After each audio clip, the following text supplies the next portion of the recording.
and you're riding that wave of fighting. You take on another tough challenge with James Toney. I'm sure that you went into that fight with the with the utmost confidence because you just done away with Barkley, Starling, and Curry, and uh, what and you lost your title in that fight. That was your first professional loss. Yeah, first person loss. Yeah.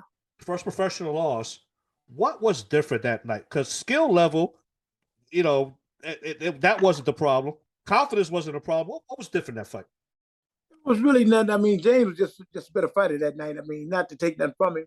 I mean, he worked hard. He done what he had to do to be able to win. And like I said, I didn't make excuses then. And like 30 some years later, I won't make excuses.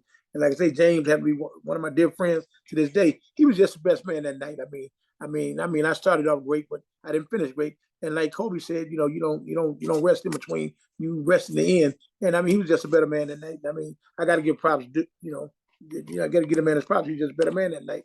And I learned a lot from that fight. You know what I'm saying? I mean, I don't make excuses, but I mean, I never made middleweight again after that night. I was 35-0, and that was my last fight at middleweight. It was just time for me to move up in weight. That's all it was, But not to take nothing away from James Toney done that night. He was the best man that night, and that's all I'm gonna say because, like I said, I didn't make excuses then. I won't make excuses now. He's another legendary great fighter, so I got to give a man his props. He was just a better man, but like I said, I couldn't make middleweight no more, and it was just time to move on. Was there ever talks of a rematch between you and Toney?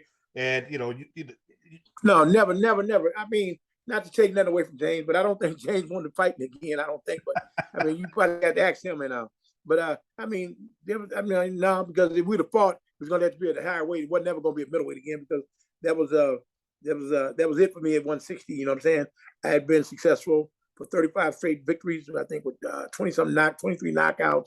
And it was great. It was just time for me to move on as far as the weight factor, But I'd have loved to fight him again. But if we'd have ever fought again, it would have been at a higher weight class.